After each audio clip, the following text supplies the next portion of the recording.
My name is Mark Ricciardi from North Shore Cardiovascular Institute, and I will be discussing a case of transcatheter direct RV puncture VSD repair. Here are my disclosures. The case is a 69-year-old with no past cardiac history presented with over 12 hours of chest discomfort with the 12-lead tracing shown here. She was taken emergently for coronary angiography and PCI. She was found to have moderate severe non-culpable disease and an occluded LAD as shown. She underwent stenting with a good angiographic result and phasic flow in the distal LAD. For this reason, ventriculography was performed both in the RAO and LAO projection, showing angiographic evidence for ventricular septal rupture. Right heart cath showed a significant step up in oxygen saturations as shown here with a calculated QPQS of 3 for which an intra-aortic balloon pump was placed. She was admitted and had a surface echocardiogram immediately after balloon pump placement showing an EF of 35%, the anterior wall motion abnormality, a 7 millimeter VSD, and a calculated QPQS of 1.5 after balloon pump insertion. She was unable to be weaned from the balloon pump and therefore was converted to an axillary approach to help her with recovering in bed and sitting up, etc. She was otherwise stable, but after several days was still dependent on the balloon pump. A repeat surface echocardiogram showed the moderate LV dysfunction, but now the RV was enlarging further. The defect size increased to 10 millimeters and the shunt fraction increased to 3. A decision was made to perform defect closure. And on hospital day 11, she was taken to the OR for TE-guided direct RV puncture VSD device closure via a sternotomy, and the intraoperative TE images are shown here.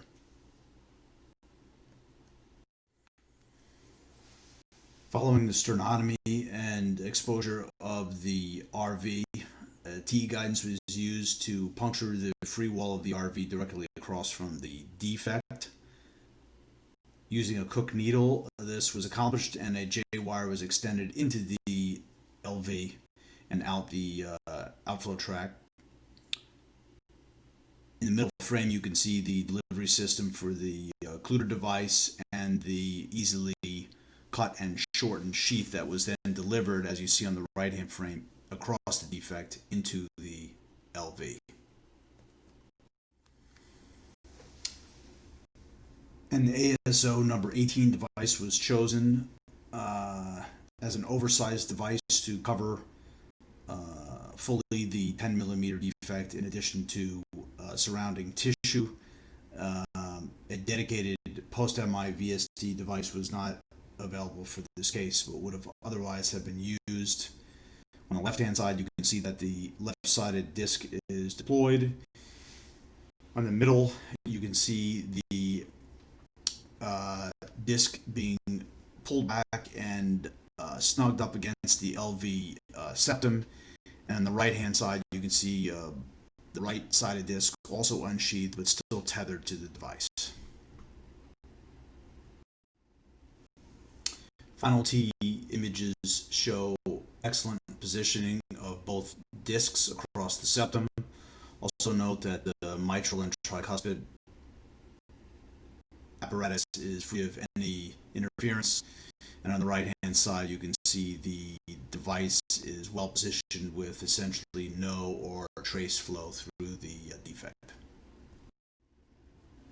On postoperative day 2, a repeat echocardiogram showed the device to be well placed with just a small amount of color flow through the defect. The balloon pump was weaned and easily removed, and she was discharged the following day. On the right-hand side, you can see the 6-month follow-up echo showing the device in place without any migration or change, and a small amount of flow through the defect.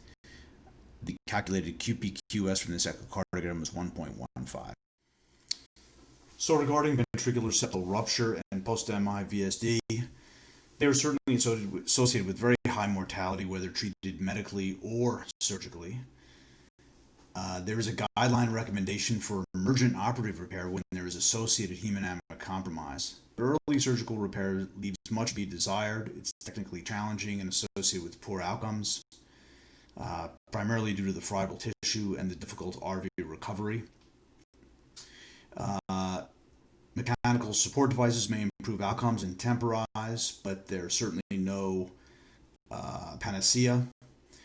Fully percutaneous approach may mitigate the risk of open surgery, but it has its own challenges, primarily due to the stiff delivery system, the tangential deployment, the risk of an incomplete seal, pull-throughs, and tricuspid valve injury.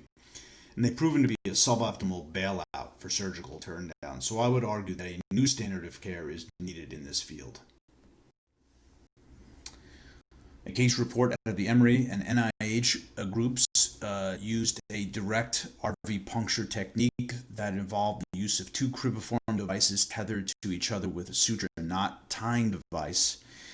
This was a bassinet procedure, was described in the spring of 2019. The patient described had a recurrence of the VSD and had a somewhat complicated repeat procedure where two ampullats or duct occluders were used to further fasten the discs together and tensioning them against the septal. Our procedure uses skills already in the heart team toolbox and occluding devices that are FDA approved and commercially available for post-MI VSD repair, and therefore offer some advantages over more complex procedures. Given the existing data on the poor outcomes with surgical and percutaneous VSD repair, we are starting a physician-led multi-center registry looking at the feasibility and efficacy of our simplified approach to VSD repair using direct RV access, and hope that with these relatively easy inclusion and exclusion criteria that we may be able to better assess the utility of such a technique. So in conclusion, both surgical and percutaneous post-MI VSD repairs are fraught with acute procedural and post-op adverse events.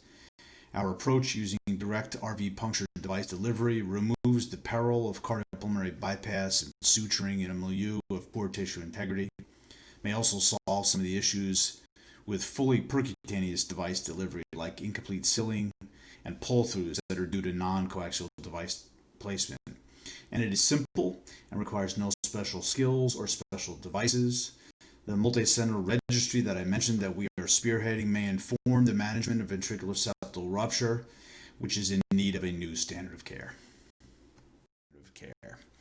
With that, I will say thank you. I have my contact information here for those who may be interested in joining me in our registry. Thanks again.